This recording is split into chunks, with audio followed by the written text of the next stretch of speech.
Usisahau kushare, kusubscribe na kulike.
Matindi Kasara,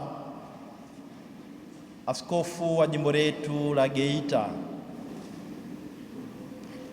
Mheshimiwa Edwin Sanda, mwenyekiti wa halmashauri ya walei parokia ya Mtakatifu Petro Oysterbay jimbo kuu la Dar es Salaam, na mwenyekiti wa dekania hiyo ya Mtakatifu Petro jimbo kuu la Dar es Salaam, waheshimiwa mapadre,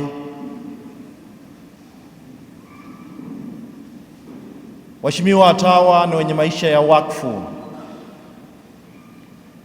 waheshimiwa wageni waalikwa,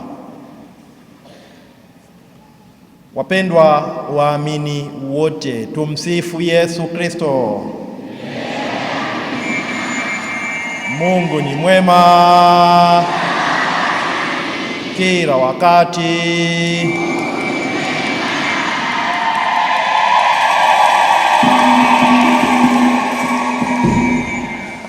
Karibuni katika adhimisho la misa takatifu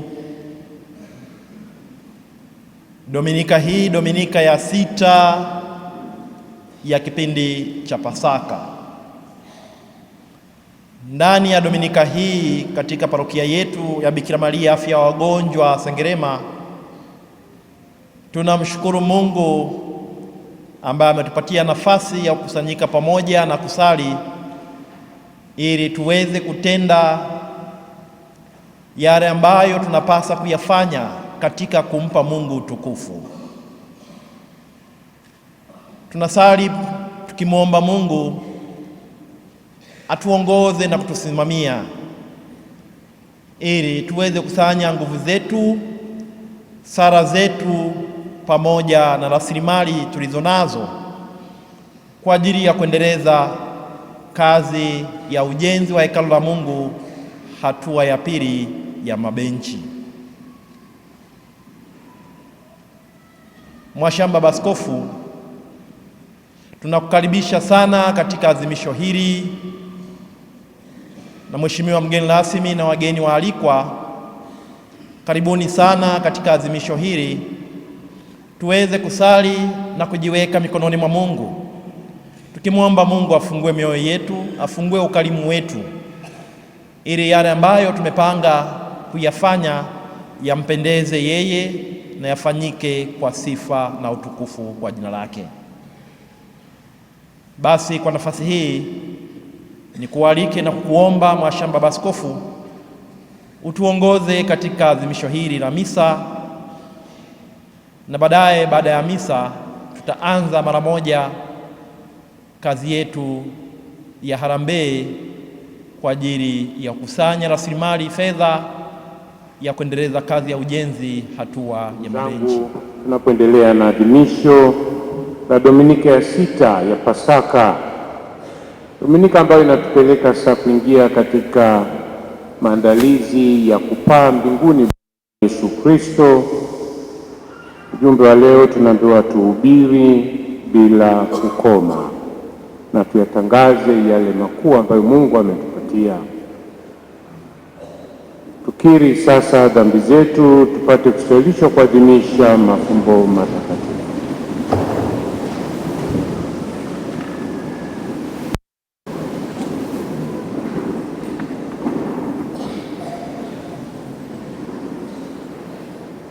Namungamia Mungu Mwenyezi, nanyi ndugu zangu, kwani nimekosa mno kwa mawazo, kwa maneno, kwa matendo na kwa kutotimiza wajibu. Nimekosa mimi, nimekosa sana. Ndiyo maana namuomba Maria mwenye heri, bikira daima, malaika na watakatifu wote, nanyi ndugu zangu, niombeeni kwa Bwana Mungu wetu. Mungu Mwenyezi atuhurumie, atusamehe dhambi zetu, atufikishe kwenye uzima wa milele.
Ee Mungu Mwenyezi,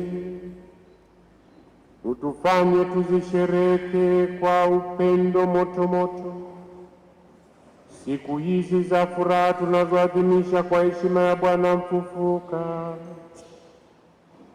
Utujalie ili hayo tunayoyakumbuka katika liturujia tuyazingatie daima kwa mapendo, kwa njia ya Bwana wetu Yesu Kristo mwanao, anaishi na kutawala nawe katika umoja wa Roho Mtakatifu Mungu milele na milele.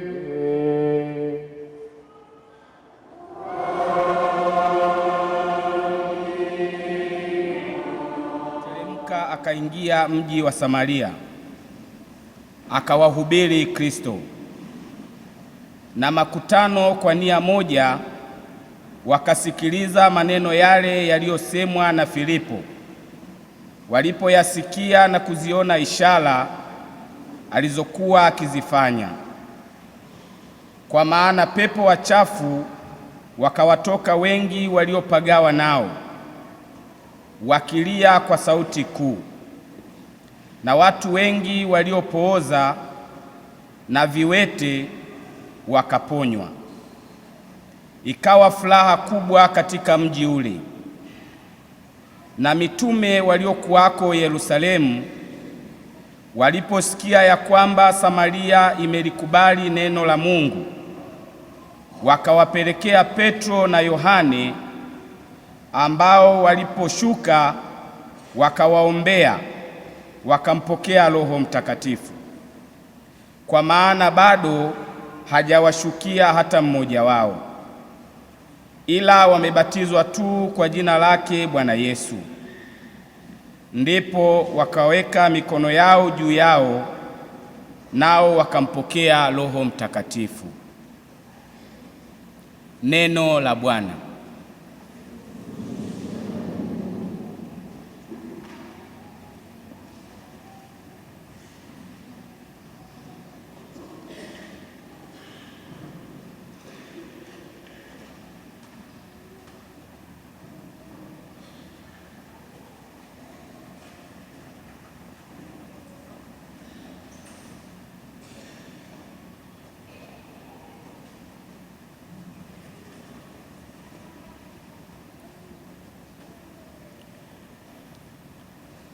Wimbo wa katikati, kiitikio: mpigie Mungu kelele za shangwe nchi yote.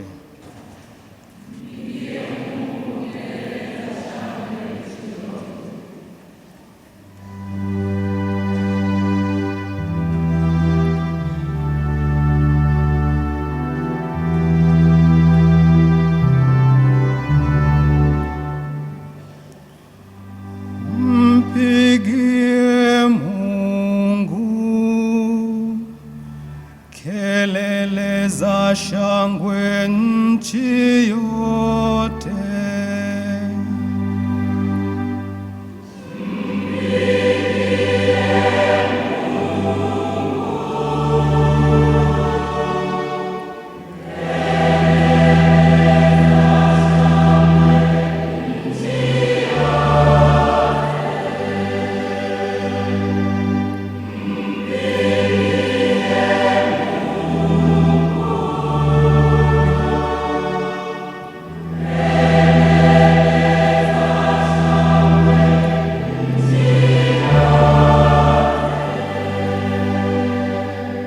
Mpigie Mungu kelele za shangwe nchi yote. Imbeni utukufu wa jina lake. Tukuzeni sifa zake. Mwambieni Mungu, matendo yako yatisha kama nini.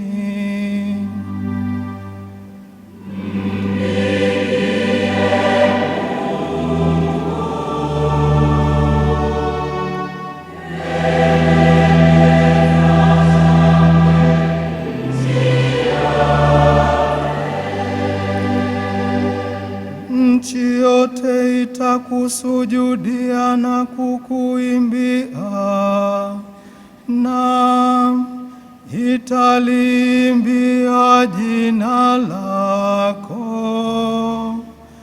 Njoni atazameni matendo ya Mungu, hutisha kwa mambo awatendayo wanadamu.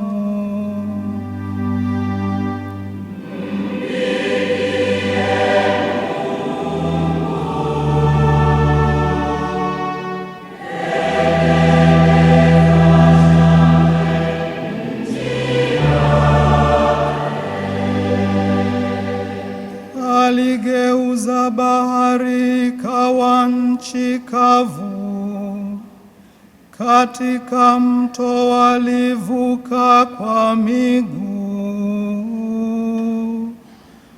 Huko ndiko tulikomfurahia, atawala kwa uweza wake milele.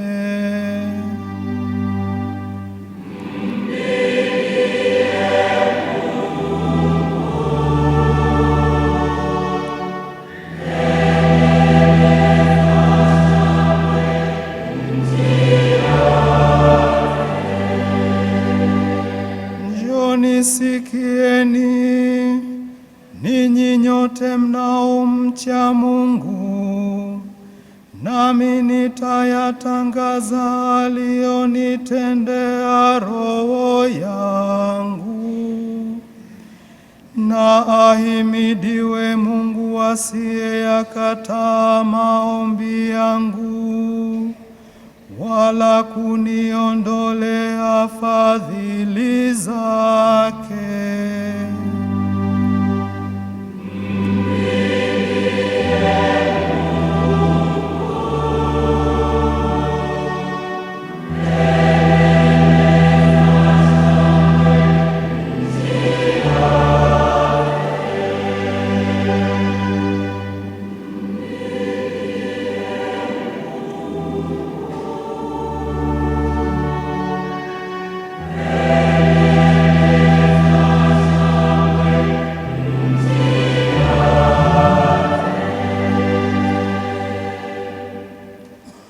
Somo la waraka wa Mtume Petro kwa watu wote, sura ya 3 aya ya 15 hadi ya 18. Muwe tayari siku zote kumjibu kila mtu awaulizaye habari za tumaini lililo ndani yenu, lakini kwa upole na kwa hofu. Nanyi muwe na dhamiri njema, ili katika neno lile mnalosingiziwa watayaharishwe wale wautukanao mwenendo wenu mwema katika Kristo. Maana ni afadhali kuteswa kwa kutenda mema, ikiwa ndiyo mapenzi ya Mungu, kuliko kwa kutenda mabaya. Kwa maana Kristo naye aliteswa mara moja kwa ajili ya dhambi, mwenye haki kwa ajili yao wasio haki, ili atulete kwa Mungu. Mwili wake akauawa, bali roho yake akahuishwa. Neno la Bwana.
Takatifu ilivyoandikwa na Yohane.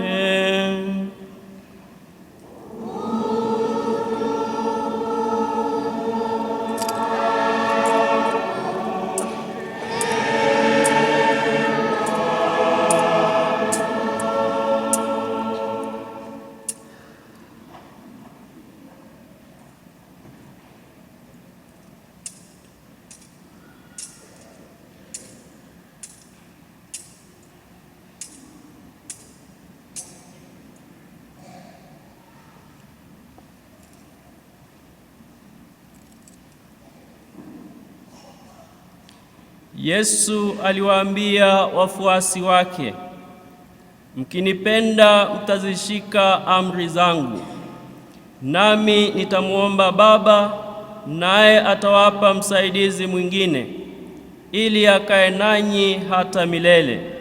Ndiye Roho wa kweli, ambaye ulimwengu hauwezi kumpokea, kwa kuwa haumuoni wala haumtambui.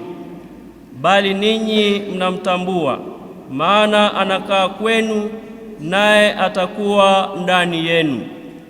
Sitawaacha ninyi yatima, naja kwenu.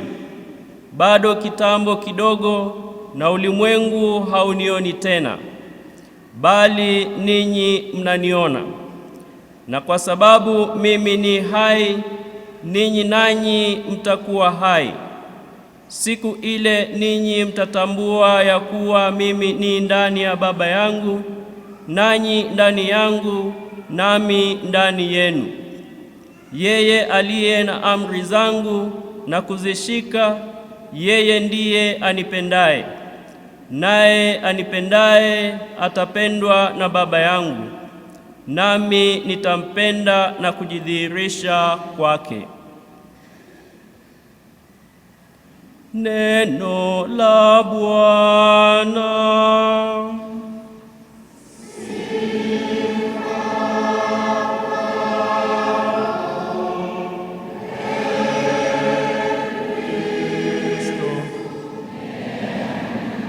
Wapendwa ndugu zangu katika Kristo, tunaendelea na shukurani kwa Mwenyezi Mungu kwa zawadi kubwa ya ufufuko wa Bwana wetu Yesu Kristo, ambaye hatua kwa hatua Kristo anatuonyesha sasa matunda ya zawadi hiyo ya ufufuko. Kwanza, kuishi upendo huu ambao unamsukuma yeye kupita katika safari hiyo ya mateso na kifo na hatimaye ufufuko. Lakini vile vile tumaini hilo ambalo anatupatia sisi, si kama ahadi tu, lakini uhalisia. Katika Jumapili ya sita, kama tulivyosema, Kristo anatuandaa kwa safari yake kuelekea mbinguni, kupaa kwenda kwa Baba. Katika somo la Injili tunaona fikra au viasikilia vya nini kinatokea pale ambapo hata sisi tunataka kushiriki safari hiyo, kwanza ya kuwa mashahidi wa ufufuko, lakini sio ushuhuda peke yake. Hatimaye sisi tufaidike na ushuhuda huo kwa kushiriki neema ambayo Kristo amekuja kutupatia ya kuungana na Mungu milele. Ni kama anatuambia sasa, kama na ninyi mnataka kupitia njia hizo, la kwanza anatuambia shikeni amri zangu. Kushika amri za Kristo anatuonyesha ni utimilifu wa ishara ya upendo ambao yeye ametupatia. Kiuhalisia, hakuna awezaye kushika amri hizo bila uhusiano na Kristo, kwa sababu upendo huu ambao anautoa Kristo ni wake, tofauti na upendo ambao pengine tumeubeba katika mioyo yetu. Na ili kuufikia upendo wa Kristo, tena hata kama tutakuwa karibu naye, anasema mtekelezaji wa safari hiyo ya upendo ni Mungu Roho Mtakatifu. Kumbe anaunganisha uwepo wake na ujio sasa wa matumaini wa Roho Mtakatifu. Anasema nitawaletea msaidizi mwingine. Kwa upande mwingine, Kristo anatuhakikishia kwamba ulimwengu au malimwengu hayawezi hata kutupatia zawadi yenye thamani kama hiyo ya Roho Mtakatifu, kwani hata malimwengu yenyewe yanahangaika, na hangaiko kubwa ambalo malimwengu yanayo kama sisi ni kutafuta ukweli wenye upendo unaodumu. Mahangaiko hayo tunayo sisi pia. Tofauti yetu na malimwengu, Kristo anatuonyesha wazi kwamba sisi tunayo zawadi. Zawadi ya kwanza ni upendo ambao Kristo ametuonyesha upeo wake kwa mateso, kifo na ufufuko. Anatoa uhai wake kwa ajili ya ukombozi wetu, na anatuahidi sisi pia tunaweza kuyatenda hayo, na anasema kwa kushika amri zake na vile vile kupokea msaada wake ambayo ni zawadi ya Roho Mtakatifu. Zawadi hii ya Roho Mtakatifu Kristo anatuhakikishia ni ya kudumu, si ya muda, ni ya kudumu. Roho huyo atakaa nanyi daima. Anaitoa bado kama ahadi ya wakati ujao, lakini anaonyesha udumifu wake. Kuambiwa tu kwamba zawadi ya Roho Mtakatifu ni ya kudumu haitoshi. Anahitaji mazingira yetu, yanatupa wajibu sisi kwanza ya kutambua uwepo wa Roho Mtakatifu daima, na utambuzi huo ndio unaotupeleka katika utendaji, kwamba sisi ni lazima ushuhuda wetu uwe ni huo, kwamba tunaye Roho ambaye anatuwezesha kutenda. Anapotuwezesha ni lazima tuingie katika utendaji sisi wenyewe, na anasema hata sisi utendaji wetu huo uwe ni wa kudumu, si wa vipindi, kwa sababu tunajibu uwepo wa daima wa Roho Mtakatifu. Ni katika kuungana na pendo hilo la Kristo na kutambua uwepo wa daima wa Roho Mtakatifu, sisi tunatengwa na hisia za upweke au kujisikia watu ambao tumeachwa, yani yatima. Pamoja na kwamba hisia hizo kwa asili ziko katika nafsi zetu, anatuonyesha kwamba mara nyingine zinakolezwa na matendo yasiyoonyesha mshikamano wetu na Kristo. Na hivi hata kama tuko watu tunaoamini tukaingia katika nyakati za kuonja, leo Mungu ameniacha, leo Kristo hayuko pamoja nami, na wasiwasi wa kibinadamu au udhaifu wa kibinadamu ukatupelekea sasa kuhalalisha katika vipindi fulani vya maisha kuona kwamba nina haki, mimi ni mdhambi, basi Mungu ameniacha, na hivi tukahalalisha pengine kuishi katika udhaifu, kuishi katika dhambi. Ukweli huo si wa Kristo. Kristo hatuachi kwa sababu ametupa Roho wa kudumu. Ndio anasema siwaachi ninyi yatima. Kama muungano wetu na Kristo tutaudumisha, basi yeye anaonekana katika mazingira yoyote, hata pale ulimwengu unapokosa kumwona. Wazi kwamba makandokando yanayotuzunguka yanaweza kutufikisha kujiuliza, hivi hapa kweli Kristo yupo? Yesu anaonyesha wazi, anasema ulimwengu hauwezi kumtambua kwa sababu haukumtambua hata Kristo, lakini sisi ni wajibu wetu kuendelea kumtafuta na kusikia uwepo daima na kutafuta faraja yake ambayo inajitokeza hata katika mazingira tatanishi. tunda la upendo huo wa Kristo anatuhakikishia, anasema ni sisi kuwa wapendwa wa Mungu, na sio wapendwa tu ndugu zangu kufanywa wana. Tunakuwa wana wa Mungu na tunaweza hata kumwita Mungu Baba.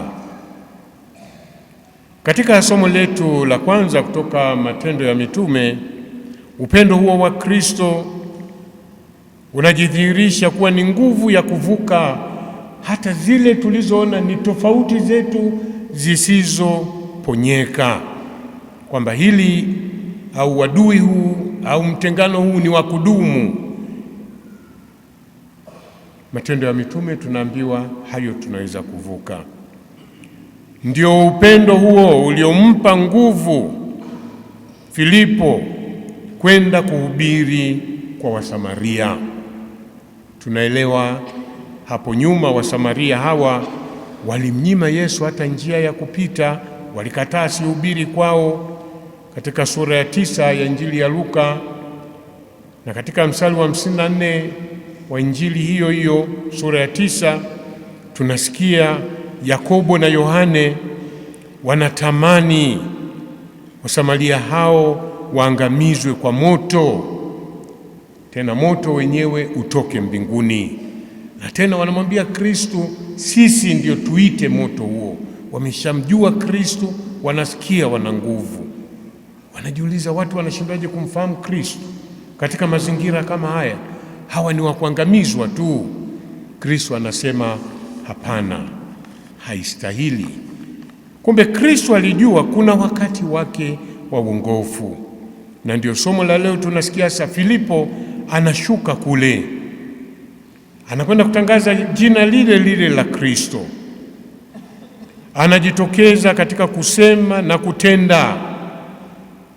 Anatenda, anawagusa bila kuangalia tofauti zao na Bwana wake, bila kuwahukumu katika matendo yao ya wakati uliopita. Anaonja na kuelewa zawadi walioipokea ya upendo kwa nguvu ya Roho Mtakatifu inavuta mataifa yote. Ni upendo wenye nguvu, inaonyesha, tunaambiwa hata dhidi ya pepo wabaya. Anasema pepo wabaya walikuwa wakiwatoka wote na kuanguka. Lakini vile vile ni upendo ambao unaamsha hata hali zilizopooza, ubaridi ule tunakuwa nao ndani yetu, kutothaminiana, hamu ya kulipiza kisasi. Filipo anaonyesha ikiguswa na upendo wa Kristo unapata nguvu. Lakini ni upendo uletao vile vile furaha. Penda furaha kwa wote, tunaambiwa taifa zima wakafurahi. Ndugu zangu, sisi utume tulionao si tofauti na huu wa Filipo.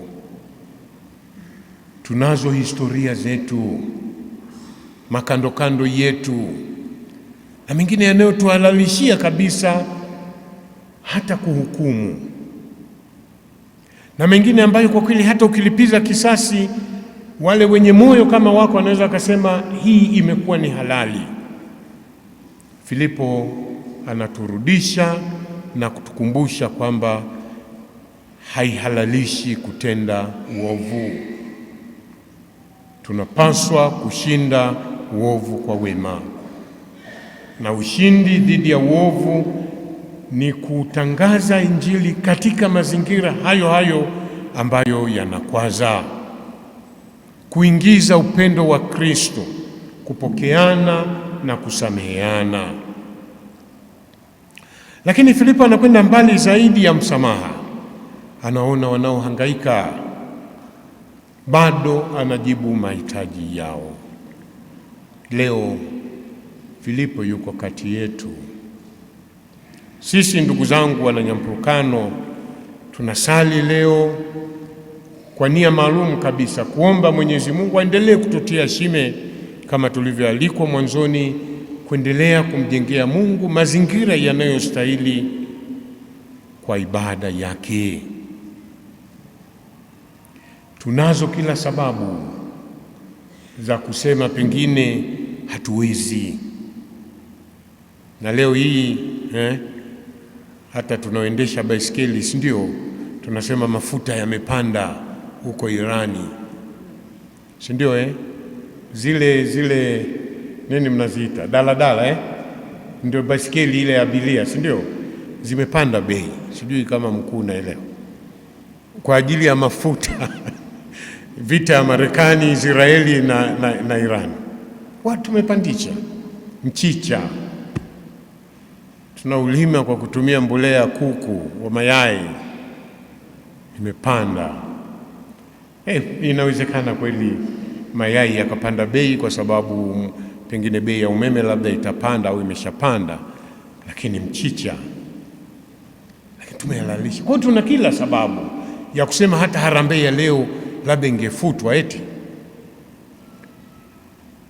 Filipo anatuambia tuna haja ya kuingia humo. Jibu lipo, ni upendo. Ni upendo ndio ambao tunaitwa leo kuutazama, kuutafakari. Ukashinda hata sababu hizo halali, tuachane na wenye baisikeli. Wapo waliokuja na magari yao, si ndio? Petroli imepanda, diesel imepanda, lakini katika upendo hilo halipo. Na tuna nguvu zaidi tunapoonja kwamba upandaji huo sasa hivi unatokana na chuki inayozidi kuenea duniani, chuki kati ya mataifa, chuki kati ya watu na mengine, chuki ambayo inaongozwa na kiongozi ambaye anategemewa pengine kusimamia na kupunguza hayo. Viongozi wa mataifa makubwa ambao sasa wameamua kwa nguvu zao zote kufanya hilo wanalofanya bila kujali kuangalia ulimwengu unateseka. Kinachopungua ni upendo wa Kristo, upendo ambao unafungua njia na kuifanya Injili ionekane katika kila tendo jema dogo tunalofanya, dogo, Injili ikajidhihirisha humo. Tendo la Filipo linawavuta Petro na Yohane kwenda Samaria. Yohane huyu ndiye mmoja kati ya waliomwambia Yesu, tupachome moto tuwaangamize hawa. Anarudi kule kwa ajili ya kwenda kuhakikisha wale watu wanapata nguvu ya Roho Mtakatifu, maana yake wao wawe watendaji wa Injili. Wanakwenda Petro na Yohane, wanaungana na Filipo katika kuwaombea wale watu wa Samaria. Yohane badala ya kuita moto wa maangamizi ambao alidhani ungetoka vile vile kwa Mungu, anagundua sasa uko mwanga, uko moto wa Roho Mtakatifu ambao unaponya, ambao unatia nguvu, ambao unaimarisha. Hii ndiyo imani, ndugu zangu. Mle katika mahangaiko yetu ndimo ilimofichika neema na utukufu wa Mungu. Ni sisi kuwa na ushujaa wa kuingia humo. Kumbe upendo unabadili hata misimamo yetu hasi. Yohane anatuwakilisha katika hilo. Na katika somo letu la pili kutoka waraka wa kwanza wa Petro,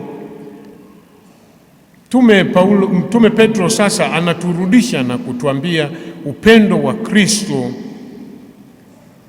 una tabia ya kuamsha maswali, sio tena kwetu, kutoka kwa watazamaji, ambayo mara nyingine ni hatarishi, yanakatisha tamaa. Kukosekana kwa majibu sahihi yanayoleta sababu inayotuwezesha kuishi upendo huo huweza kuleta makwazo kwa ambaye tayari ameamini. Majibu sahihi. Kwa nini unachangia mabenchi? Wale wanaojua kuyapika. Huna viti kwako. Kanisani penyewe unakaa kwa muda mfupi tu. Ukichelewa hupati kiti. Wako ambao watatupeleka, ni maswali wanayaleta. Tusipopata majibu sahihi katika hili, na katika yote tunayoyatenda kwa ajili ya imani, makwazo si kwa wale wapika maswali, yatarudi kwetu. Ndio maana Mtume Petro anatuasa na kutujulisha kwamba ni lazima tujue sababu ya kila tunalolitenda kwa sababu ya imani yetu. Mimi natukuuliza, utafaidika na nini? Mnatoa fedha kwa ajili ya nini?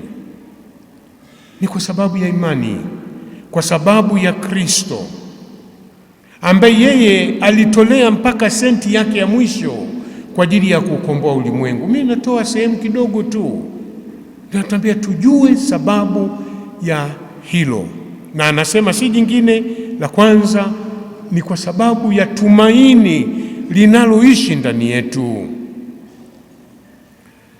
Wakati upendo wa kidunia una sura ya kutoa majibu ya papo kwa papo, tena ya haraka, na mara nyingine yanaonekana kama yenye kuaminika,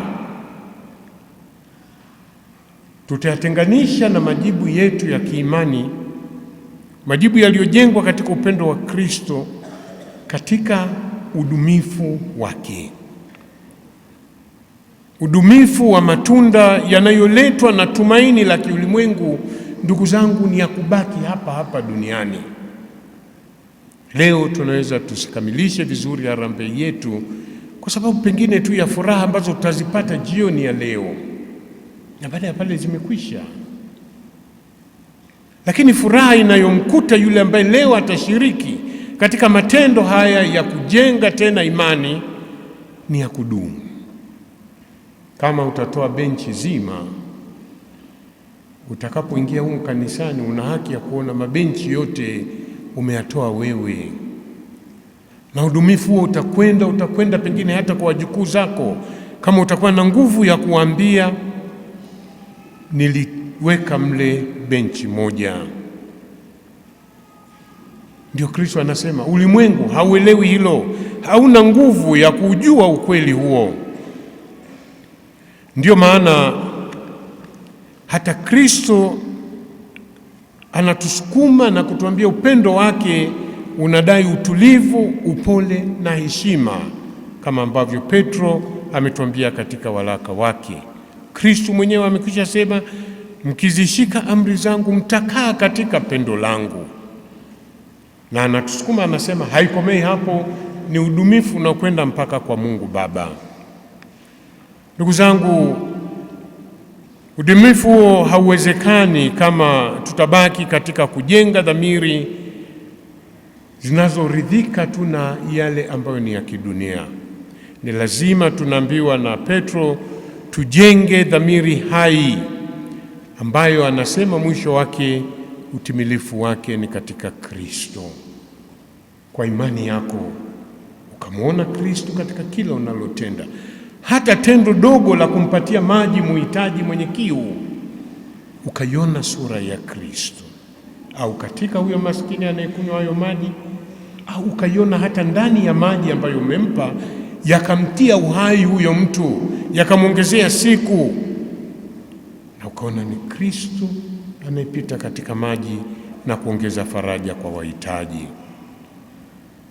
Upendo huu wa Kristo tunaambiwa ni mapenzi ya Mungu ambayo kwa ulimwengu hauyaonekani, kwa sababu kwa asili yake alivyotuambia Kristo yamejengwa katika mateso, kifo na hatimaye ufufuko.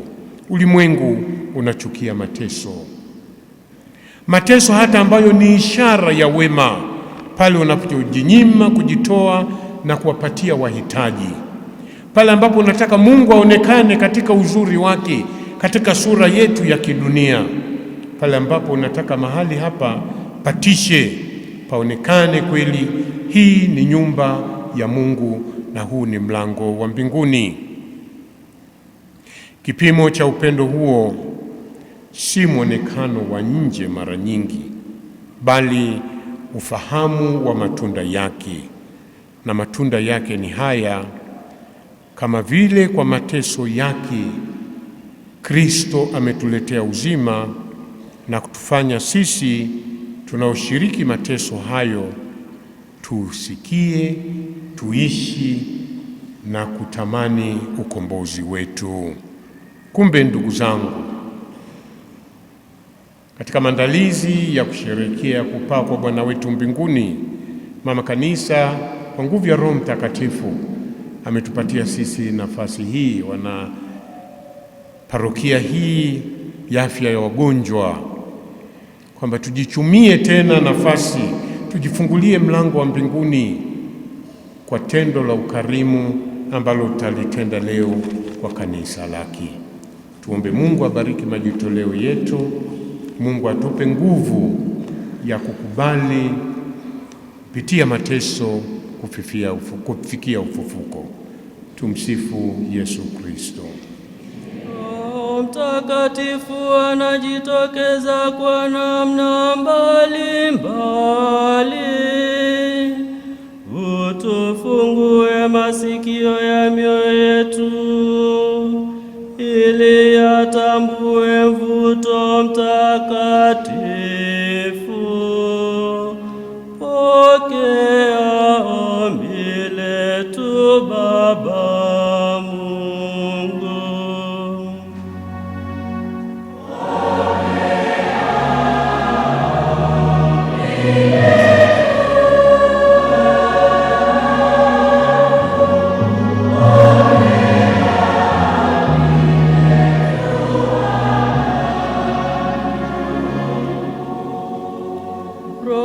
Mtakatifu anasema kwa kupitia mioyo yetu, utusaidie kwa njia ya Roho huyo kuonyesha huruma, upendo na wema kwa wenzetu tunaoishi nao.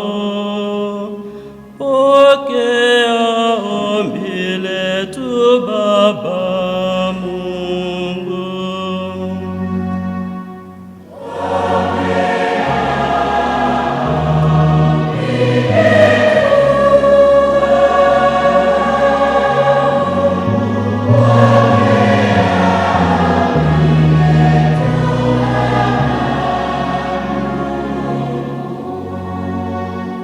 Roho Mtakatifu anasema katika shida na taabu za wenzetu,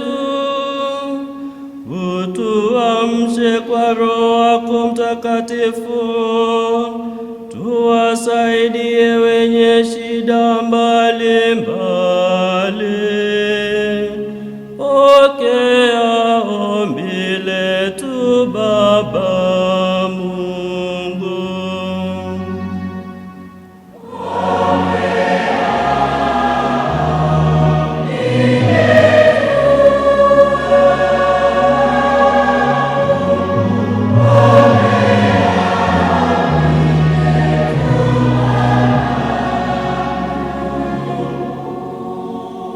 Roho Mtakatifu anadai ushuhuda wetu wa imani. Utuhimize tusiepuke wajibu wetu katika kuishuhudia imani katika maisha yetu ya kila siku. Pokea ombi letu Baba Mungu.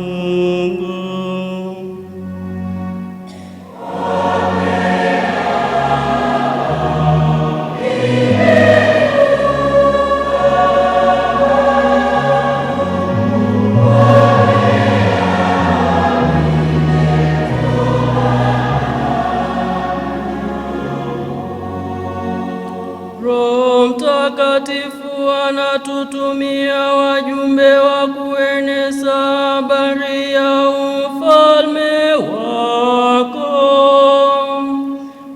Uwaimarishe wote walioitwa kutimiza wito pekee katika kanisa lako. Pokea ombi letu Baba Mungu.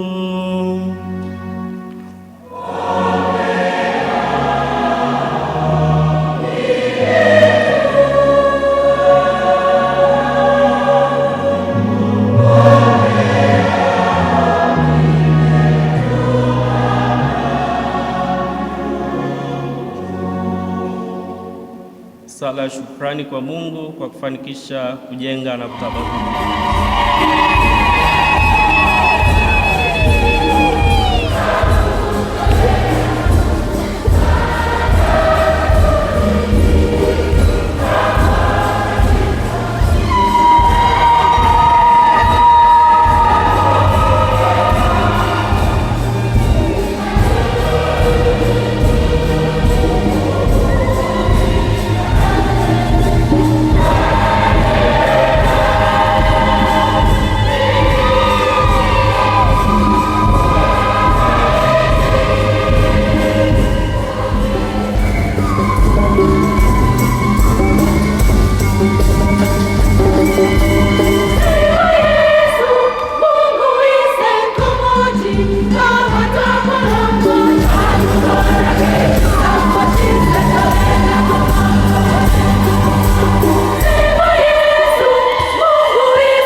rehema na haki, tendo la kufaa na la kuleta wokovu. Tukushukuru kila wakati, Bwana, lakini hasa wakati ukutangaza utukufu wako, kwa kuwa Kristo Pasaka wetu ametolewa sadaka. Yeye kwa sadaka ya mwili wake alikamilisha kafara za zamani katika ukweli wa msalaba, na kwa kujikabidhi kwako kwa ajili ya wokovu wetu akajidhihirisha kuwa kuhani, altare na mwana kondoo. Kwa sababu hii, katika upeo wa furaha ya Kipasaka, ulimwengu mzima unashangilia, lakini pia nguvu za mbinguni na majeshi ya malaika wanaimba utenzi wa utukufu wako, wakisema bila mwisho.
Bwana kweli mtakatifu, na kila kiumbe kilichoumbwa nawe kinakusifu kwa haki. Maana kwa njia ya mwanao Bwana wetu Yesu Kristo, na kwa uwezo utendaji wa Roho Mtakatifu, unavitia uzima vitu vyote na kuvitakatifuza, wala huachi kuwakusanya watu kwako, ili toka mawio ya jua hata macheo yake dhabihu safi itolewe kwa jina lako. Basi Bwana, tunakusihi kwa unyenyekevu vipaji hivi ambavyo tumekutolea ili uvitakase, upende kuvitakatifuza kwa Roho huyo huyo, ili viwe mwili na damu ya mwanao Bwana wetu Yesu Kristo, aliyetuamuru tuadhimishe mafumbo haya. Maana yeye mwenyewe usiku ule alipotolewa, alitoa mkate na akikushukuru, aliubariki, akaumega na akawapa wafuasi wake akisema, twaeni mle nyote, huu ndio mwili wangu utakaotolewa kwa ajili yenu.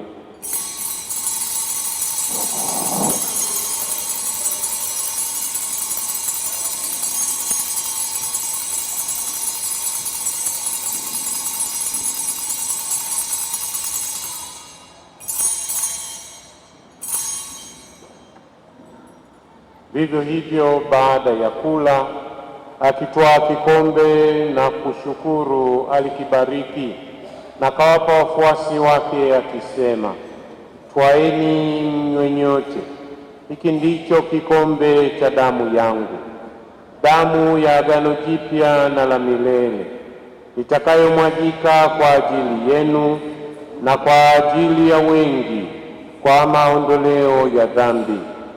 Fanyeni hivi kwa ukumbusho wangu.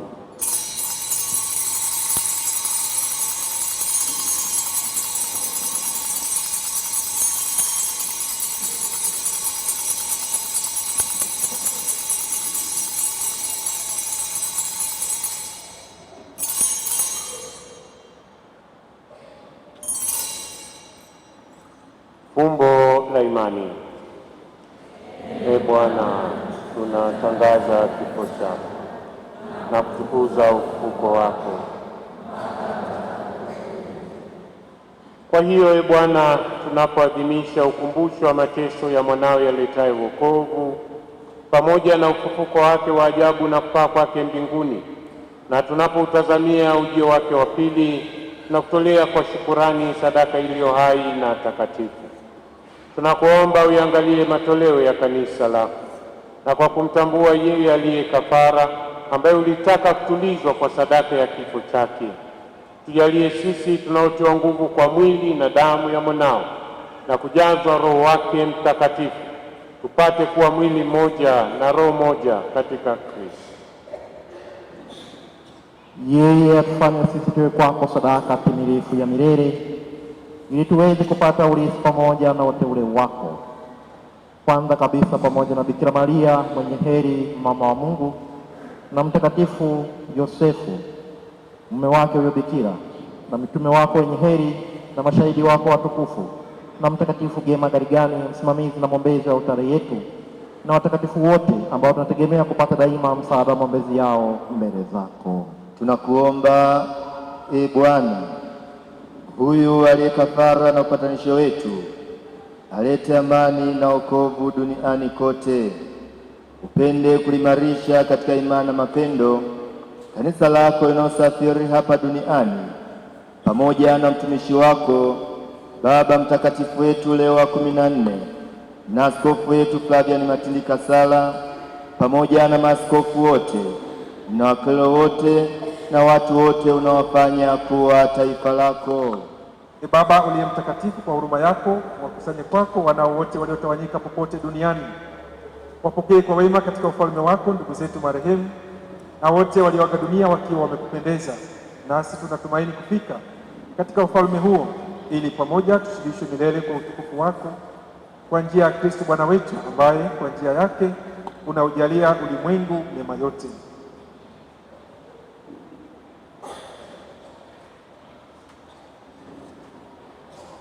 Kwa njia yake na pamoja naye na ndani yake, wewe Mungu Baba Mwenyezi, katika umoja wa Roho Mtakatifu, unapata heshima yote na utukufu milele na milele.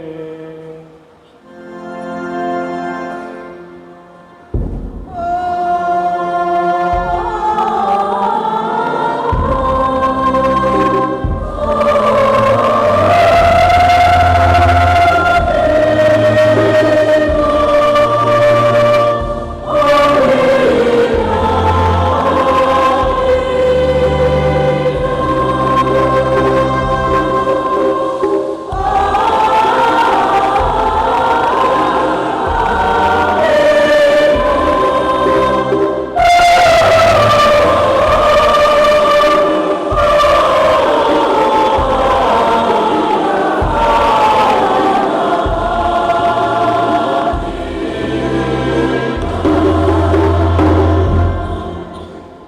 kulitii agizo la Mwokozi wetu na tukifuata mafundisho yake ya kimungu, tusali tukisema: Baba yetu uliye mbinguni,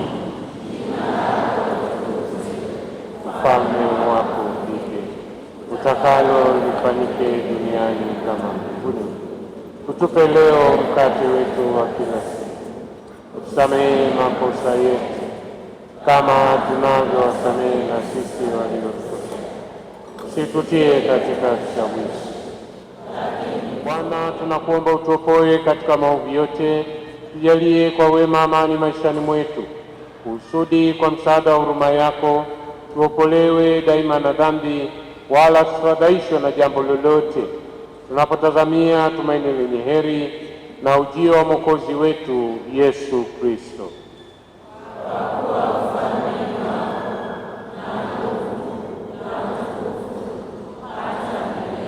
Bwana Yesu Kristo, uliambia mitume wako, amani na waachieni, amani yangu na wapa. Usitazame dhambi zetu, ila tu imani ya kanisa lako. Upende kulijalia amani na umoja kama yalivyo mapenzi yako, naishi na kutawala milele na milele. Amani ya Bwana iwe daima nani.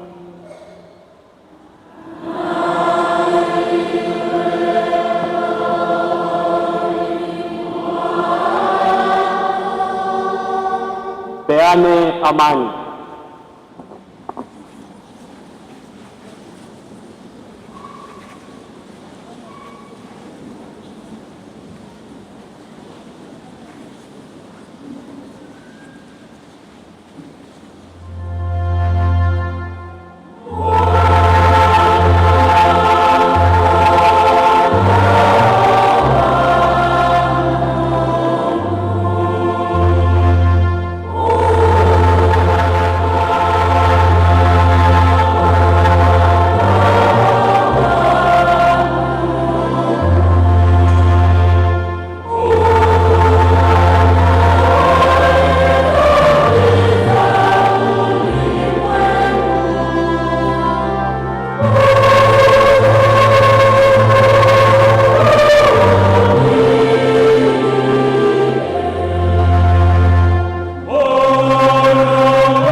Tazama mwana kondoo wa Mungu. Tazama aondoaye dhambi za ulimwengu. Heri yao walioalikwa kwenye karamu ya mwana kondoo. Bwana, sistahili uingie kwangu, lakini sema neno tu na roho yangu